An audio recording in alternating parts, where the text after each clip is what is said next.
we got the GH5 Mark II versus the Lumix S1. Let's get straight into it.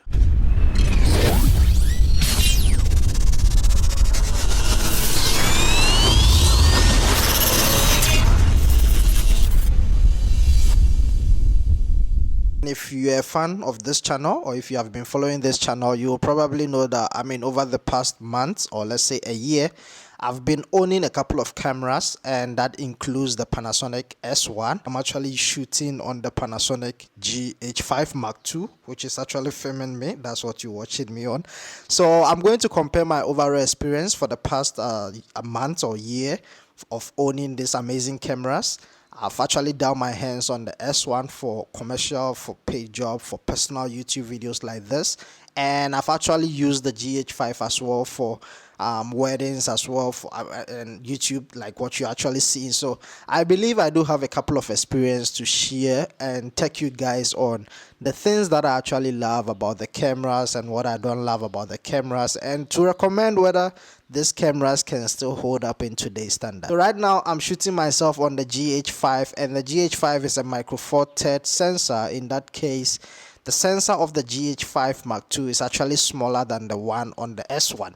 So with the S1, it's a full frame sensor which is bigger than the GH5. So in some ways it is beneficial, but in some ways you can hardly tell the difference as well. It all depends on what you're actually using the camera for. But when I bought that particular camera, I never bought the Panasonic lenses as well, because those lenses for the full frame lines are crazily expensive. So what I did is I bought the adapter, the regular adapter. I think it's MC21 or MC22, I can't recall, and I placed the Canon lens, this particular lens, on it.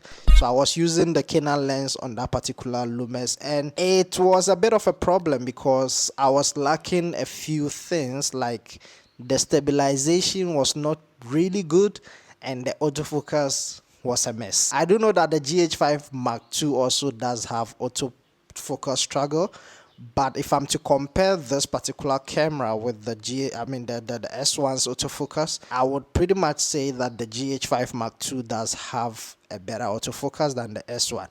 But please do not get me wrong, like I said, I never had the chance to use the full frame lenses on the S1, but with this one I'm actually using a kit lens, which is the native lens of the Lumix. So it's not a fair comparison. Once again, if I'm to make a fair comparison, I was going to place their original lenses on both cameras and test their autofocus. So please do not hold me on that. The S1 is an amazing camera, and once again, the first thing that I love about that particular camera, normally I used that particular camera for video work. Once or twice I took that particular camera for a photo shoot, and I was pretty much blown away with the type of results that I got from that camera. You know, when you talk about Lumix or when you talk about Panasonic, a lot of people do not see that particular camera or that brand as a photographic camera. I don't know that people use Lumix for photography, but majority of the people that actually buy Panasonic buy these cameras for their video use. I took that S1 out on the field. I did a client work with it, and I also did a personal photo shoot. The results were just amazing.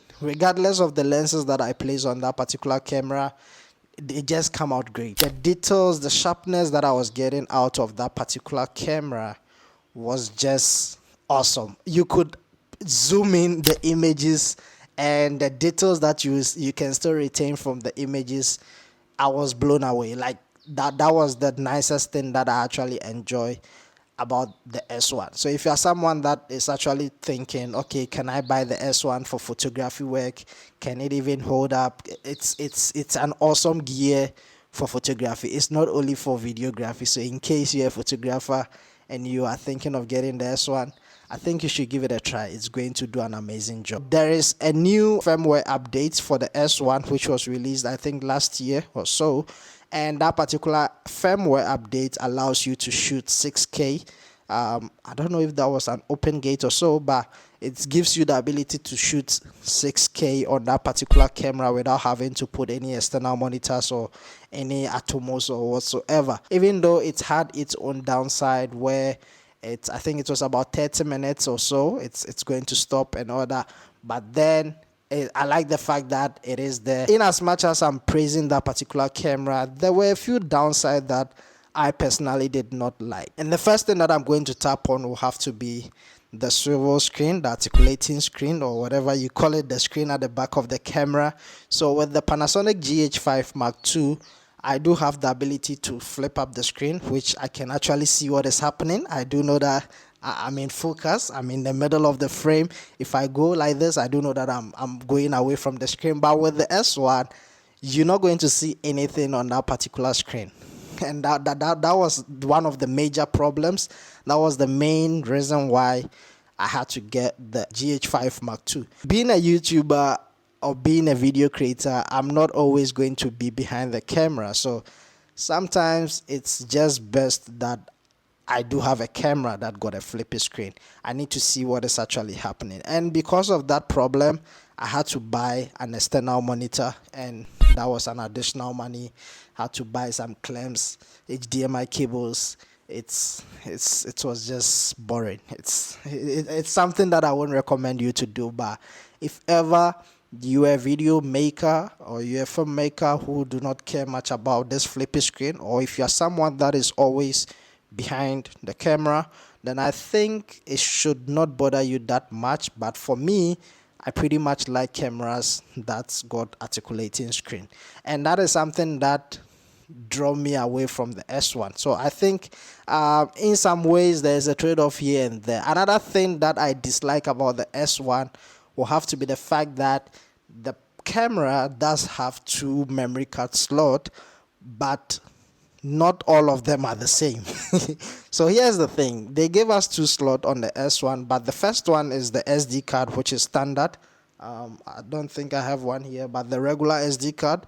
And then the other slot is SQD. SQD is more like the CF card. You can actually use the CF card type B or so in that camera, and those memory card are so expensive. So I don't know why Panasonic actually went into that direction, giving us one SD and one SQD. It just doesn't make sense. And since I personally had that camera, I never had the chance to use the second slot. But with the Lumix, the Panasonic GH5 Mark II, which is almost the same as the GH5, the original one, you do get two memory card slot. You do get both SD card, which is very much nice because I can just pop into SD card in it, record into both slots.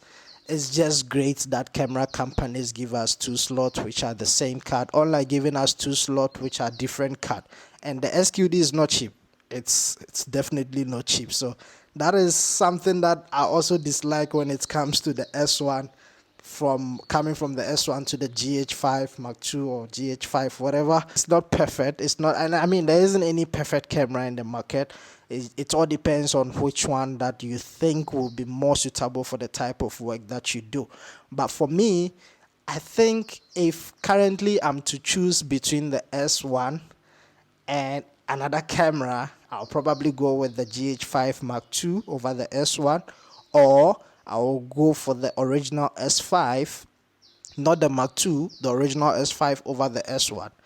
That is just personal preference. I don't know what works better for you, but it all depends. There are a few trade-offs here and there. Like I said, personally, I feel like that camera wasn't really ideal for me. But it was a great camera, but just not ideal for the type of work that I do. Another downside is that camera is extremely heavy.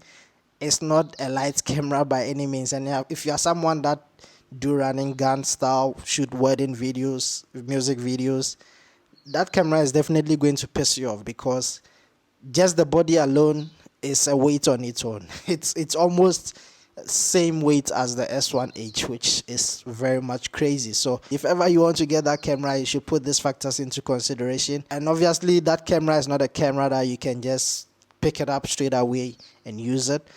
It's heavy. You're going to need external monitor, you need to rig it up, you need to put external batteries and all that. It's just so annoying. And another thing is the S1's battery sucks. Yeah, I think for me, well, for me, because maybe you might own one and the battery might be better for you, but for me, that camera never seems to hold up. Anytime I put the battery fully charged, I think I'm able to get about 35 to 40 minutes, which is just crazy. But with this Panasonic, I'm able to get more than that. And I think it all depends on, I mean, because that particular camera got a lot of electronics and all that into it, even though this one also got, but then I think that one hold up more energy compared to this particular one. I'm not saying the GH5 Mark II is even a better camera. I'm not saying it's buy this over that, but then, like I said, personally, I feel like the GH5 Mark II got better features and better, I mean, advantages over the S1, even though it is a micro four third camera over the full frame. But personally, I think the S1 is just not for me. But then, if you are someone that you don't care about all that I mentioned, if you are someone that everything that I listed does not bother you, then I think the S1 is going to be an amazing camera for both photography and, I mean, videography. It's just an amazing camera. But I will always advise you to rent out one. Rent it out, just use it out for a week or two. Know if it's pretty much going to suit the job that you need it for, and then try it out. Let me know your thoughts if you do own any of these cameras, GH5, S1. Let me know what you own. Let me know the experiences that you've had with any of the cameras. Let's share some thoughts in the comment section. And hey, do not forget, like, subscribe, like this video as well. It really helps me make more videos like this. And I guess why am I running? It's like someone is after me. Jeez. Anyway, guys, thanks for coming, man. I'll see you in my next video. Stay safe. Peace.